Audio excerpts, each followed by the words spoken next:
The story begins with our main character lying in bad condition on the futon and questioning himself. Why did he end up like this? He coughs and continues. I can't say I was a wonderful person, even out of flattery, but still, I took my life seriously. I found myself a normal job, got married, had a child, bought a house, but look at me now, drowned in debt and juggling part-time jobs. Then we see him calling his wife, requesting her to let him see his daughter for a moment, but his wife says their daughter has started to grow up, and she declines. The main character gets fired from his job and gets in trouble with some people who claim that he has to return the money he borrowed from them. The main character says he has no idea what money they are talking about. He thinks this is reality and he is not imagining things, again questioning himself why, where, and what he did wrong. Where did he make a wrong turn while lying on his futon and about to die? Suddenly, a man dressed in a black suit with a hat and sunglasses, with a wide, scary smile, enters from his window and greets him. Seeing that, our main character thinks that someone has come to pick him up, but people say that the pet you loved will come to greet you at your deathbed. But who is this guy? The creepy guy looks at him and says that he has indeed come to pick him up, but he is not the one our main character was hoping for. The guy says, to be more accurate, I am someone who will be sending you off to another world. Please refer to me as the guide. Now let's see.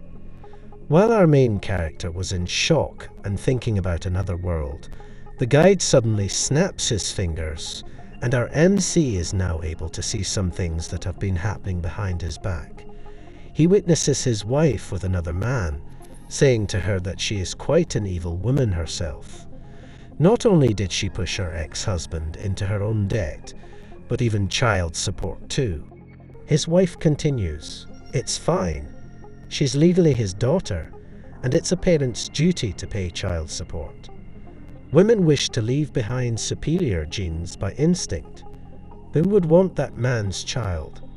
He should just keep earning money for me. In fact, I gave him the honor of marrying me, so he should at least do that much for me. That's the only value he had. The man says, women sure are scary. You are the one who made me into a scary woman, says the woman. Seeing our MC really angry, the guide tells him to calm down as he shows our MC more of the things that have been happening and says, I just wanted you to know the truth, so I showed you this scenery. Does it ring any bell? This is not an illusion. This is something happening as we speak. The MC realizes that there were certainly some red flags, but he thought he was overthinking. The guide says, you are a virtuous person. You endured such a hard life, and yet you worked to repay her debt, and even paid child support for the sake of your daughter. But it was all a bunch of lies they made up. Should something like that ever be allowed? That thought led me here. I have thus prepared a present for you.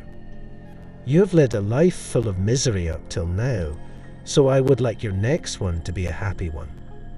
How about it? Would you consider reincarnating in another world? The MC thinks, another world? Rather than that, I want my ex-wife too. He stops and asks the guide if that embezzlement thing was also a lie. The guide replies, indeed, your boss framed you for his crime. You haven't done anything wrong. Broken and angry, MC says, I see. I was such a foolish man. I was deceived. That's all there is to it. The guide says, you forced yourself to keep working and ruined your health. Now you are on the verge of death. Yet they are enjoying an elegant meal together. You can't forgive them, can you? Laughs. The MC shouts, let me get my revenge. I can't forgive them. Guide replies, unfortunately, the flames of your life are about to be extinguished. The only thing I can do is to provide you with a happy afterlife. A wonderful second life awaits after all the suffering you have been through in this one. Give up on revenge. NC shouts, "No, no, no. I don't care how miserable I end up as long as they end up in the same gutter. To that end, I'll do anything." The guide shakes his head in disapproval and says, "The only choice you can make is which world you would like to go to next. You should at least be reincarnated in a world you wished for. Your next life will certainly be an enjoyable one," and hands him the tickets to another world to pick one of them. The NC puts his finger on one of them. The guide smiles and says, "I do recommend this world. After all, it is a fantasy world that is advanced in both science and magic. There are intergalactic nations out there. It's quite fun, and the lifespan of humans is several folds longer, which means several folds of fun." NC replies in anger, "Who cares about going to another world? Ridiculous. I was deceived, made into a laughing stock, and I can't even get my revenge. Don't mess with me. If that's what I get for living an honest life, then I should have spread my wings and had fun instead. I should have sought my own happiness without caring about others. Good people get rewarded eventually. That's just lip service. It's just a lie. If that's the case, I should just live the way I want. I want to live freely, stomp on others, and become an evil person." The guide, with his evil smile, says, "In this world, the ones who hold powers are the nobles. Despite the advancement in civilization, feudalism has made a return. Truly intriguing. I will make sure you are reborn in a family with authority. You'll be a winner in life from the moment you're born." NC says, "Living an honest life is for retards. If I'm a noble, I can do whatever I want. I'll trample down upon others and commit all sorts of evil acts." The guide mumbles, "An earl's household should do. Seems like you'll be the lord of a planet." Then asks the main character, "Are you prepared? Well then, I hope your next life will be a good one." AC replies, "Yeah, let's do that. I'll have lots of fun in my next life, as an evil lord." The guide starts laughing gradually and thinks, "A miserable life. What an idiot. Did he think he was the only miserable person on earth? What a drama queen. There are countless heaps of people who suffered like you out there." Then the guide ends his magic so the MC can't see, thanking the couple for a great show, and wraps up things quickly. Meanwhile, he glances towards the MC and says, "In the first place, it was me who put you in all this misery.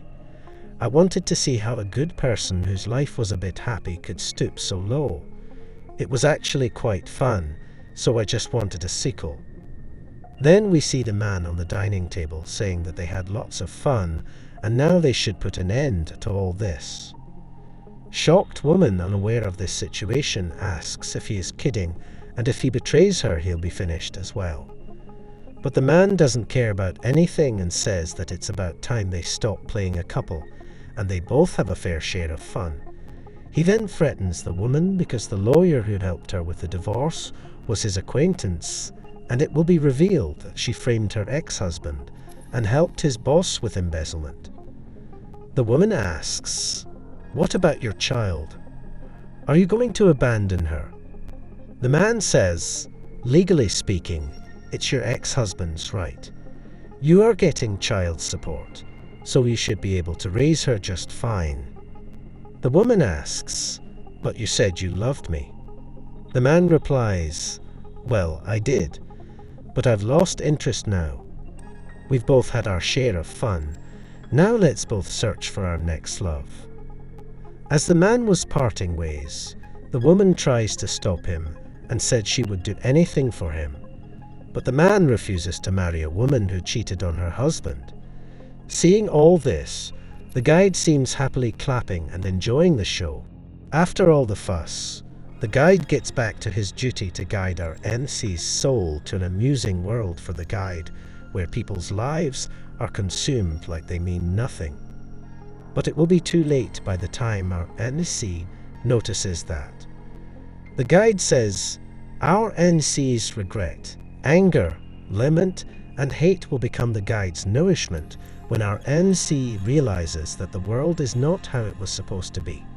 Even if the NC becomes a villain and fills the other world with misery, or becomes miserable himself and hates the guide for all he wished, only fun awaits the guide.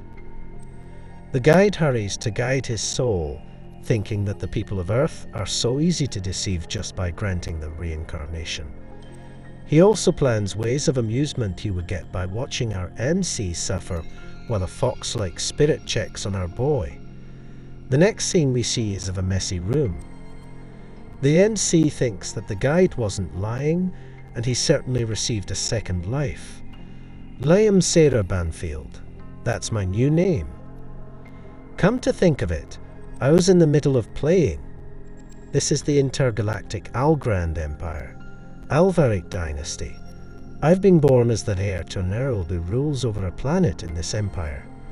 An absolute monarch, the king ruling over a whole planet. He kept his promise. Laughs. What's an evil lord or a bad noble supposed to do? For the time being, should I aim for drowning myself in debauchery? Shouldn't matter as long as I live however I want.